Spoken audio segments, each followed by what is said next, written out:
तो चलिए एक सच्चे साहित्यिक दिग्गज की इस बेहद दिलचस्प कालानुक्रमिक यात्रा में गहराई से गोता लगाते हैं। आज के इस विश्लेषण में हम आचार्य जानकी वल्लभ शास्त्री के जीवन के पन्नों को पलटेंगे। ये एक ऐसे रचनाकार की कहानी है जिन्होंने संस्कृत की कठोर शास्त्रीय परंपराओं से शुरुआत की और फिर देखते ही देखते हिंदी साहित्य के आकाश में एक ध्रुव तारे की तरह चमक उठे। अब इस अद्भुत संयोग पर जरा गौर करते हैं। साल था 1916। इसी साल बिहार के गया में शास्त्री जी का जन्म हुआ था और बिल्कुल इसी साल महाकवि सूर्यकांत त्रिपाठी निराला की मशहूर कविता जूही की कली रची गई थी। खुद शास्त्री जी अक्सर कहा करते थे कि उनका और उनके प्रेरणा स्रोत की इस महान कविता का जन्म एक ही वर्ष हुआ था। सच में ये कोई मामूली बात नहीं थी, बल्कि साहित्य के एक नए और बेहद सशक्त युग की शुरुआत थी।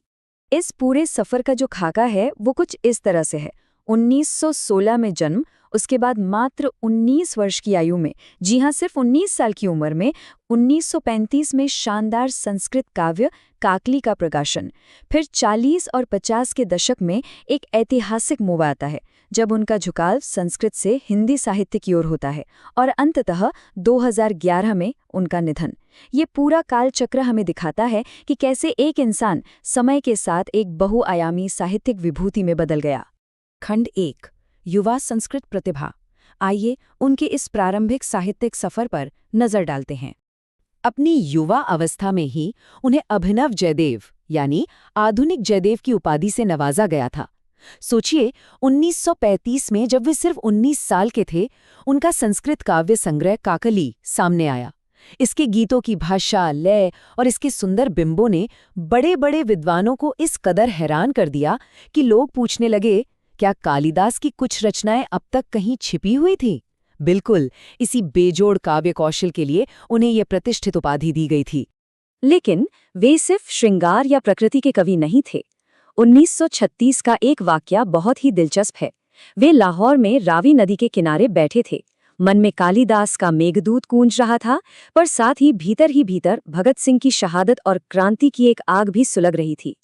उसी नदी के किनारे बैठे बैठे अचानक उनके मुंह से संस्कृत का एक छंद फूटा और वहीं उन्होंने बंदी मंद्रम नामक संस्कृत खंड काव्य रच डाला। ये पराधीन भारत की जेल में सजा काट रहे एक नवयुवक की बेहद करुण लेकिन विद्रोही गाथा थी। खंड 2, निराला का प्रभाव। यह उनके जीवन का एक बहुत बड़ा ऐतिहासिक मोड़ था। अब ये जो किस्सा है ना, ये किसी फिल्मी दृश्य से बिल्कुल कम नहीं है। जब 18 साल की उम्र में शास्त्री जी ने संस्कृत में आचार्य की डिग्री हासिल की और ये खबर अखबारों की सुर्खियां बनी, तो जानते हैं क्या हुआ? लखनऊ से महान कवि निराला जी उन्हें ढूंढते हुए खुद बनारस पहुंच गए। जरा कल्पना कीजिए, हिंदी साहित्य का इतना बड़ा स्थापित दिग्गज एक युवा संस्कृत छात्र की तलाश में है। बस यहीं से उस गुरु शिष्य संबंध की नींव पड़ी जिसने शास्त्री जी के जीवन को हमेशा के लिए एक नई दिशा दे दी। निराला जी ने उन्हें हिंदी लिखने के लिए प्रेरित किया और बदले में शास्त्री जी ने अपनी संस्कृत कला का एक ऐसा बेजोड़ नमूना पेश किया कि सब दंग रह गए। उन्होंने निराला जी की उसी प्रसिद्ध हिंदी कविता जूही की कली का संस्कृत में ऐसा अद्भुत भावानुवाद किया, मानो दो अलग अलग भाषाएं एक जादुई बिंदु पर आकर मिल गईं। निराला जी इस प्रतिभा से इतने गदगद हुए कि उन्होंने प्यार से शास्त्री जी को बाल पे कहना शुरू कर दिया, जो असल में उनकी मीठी और सुरीली वाणी का एक गहरा सम्मान था। खंड 3, हिंदी साहित्य में विस्तार। यहाँ से एक बिल्कुल नया अध्याय शुरू होता है। ये बात वाकई बहुत हैरान करने वाली है। उनका पहला हिंदी गीत था किसने बांसुरी बजाई, और ये इतना अधिक लोकप्रिय हुआ कि सिनेमा जगत के महान अभिनेता पृथ्वीराज कपूर इसे सुनकर पूरी तरह से मुग्ध हो गए। वो खुद मुंबई से चलकर सिर्फ शास्त्री जी से मिलने के लिए बिहार आ गए। शास्त्री जी ने भी इस मुलाकात को इतना सम्मान दिया कि अपनी यादों में हमेशा के लिए संजोने के वास्ते अपने घर के एक कमरे का नाम ही पृथ्वीराज रख दिया। ये वाकया ही बता देता है कि उनकी हिंदी लेखनी में कितनी कशिश, कितना जादुई प्रभाव था। अगर उनके हिंदी साहित्य के फलक को देखा जाए तो वो बेहद विशाल था। रूप अरूप, तीर तरंग, अवंतिका और तो और उन्होंने हिंदी गज़लें भी रचीं। सोचिए, उन्होंने उर्दू गज़ल की उस नज़ाकत को हिंदी और संस्कृत के सांचे में ढाल दिया। वे कभी किसी एक विधा में बंधकर नहीं रहे। शास्त्रीय महाकाव्यों से लेकर नाजुक गज़लों और गद्य नाटकों तक हर एक विधा में उनकी कलम पूरी तरह से निपुण थी। उनके हिंदी महाकाव्य राधा का दार्शनिक महत्व तो सचमुच अद्भुत है। इसमें उन्होंने राधा को सिर्फ एक साधारण मानवी या वियोगिनी के रूप में पेश नहीं किया, बल्कि निश्चल स्नेह की एक ऐसी प्रतिमूर्ति के रूप में चित्रित किया जो स्वयं श्री कृष्ण को वंशी भेंक कर युद्ध का पांचजन्य शंख फूंकने की प्रेरणा देती है। देखा जाए तो पारंपरिक विषयों को एकदम नए, सशक्त और गहरे दार्शनिक नजरिए से देखना ही शास्त्री जी की सबसे बड़ी खूबी थी। खंड 4 विद्रोह की आवाज, एक बेहद स्वाभिमानी व्यक्तित्व की कहानी। जब उन्हें मुजफ्फरपुर के चतुर्भुज स्थान, जो कि एक रेड लाइट एरिया था, वहां जमीन का एक टुकड़ा मिला, तो उन्होंने समाज की बातों की रत्ती भर भी परवाह नहीं की।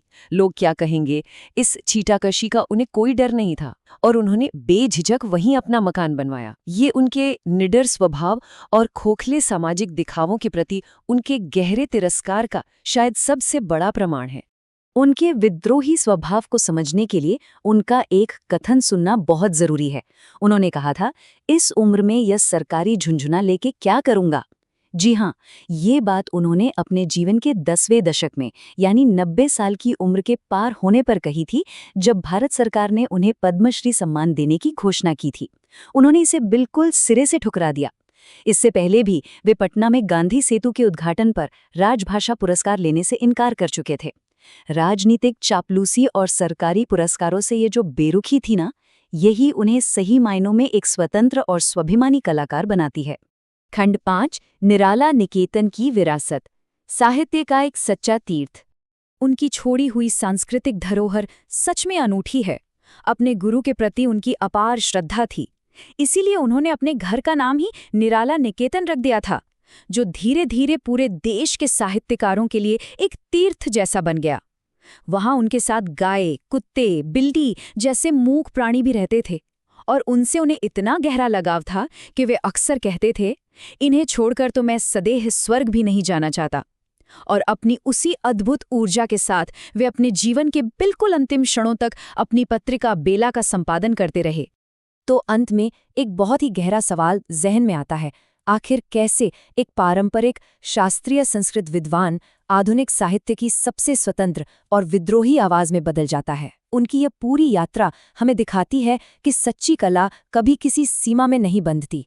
उनका जीवन हमें सिखाता है कि कैसे अपनी जड़ों का पूरा सम्मान करते हुए भी आसमान के नए क्षितिजों को छुआ जा सकता है। उम्मीद है कि ये विश्लेषण आचार्य जानकी वल्लभ शास्त्री के जीवन और उनके इस शानदार सफर को गहराई से समझने में बेहद मददगार साबित हुआ होगा।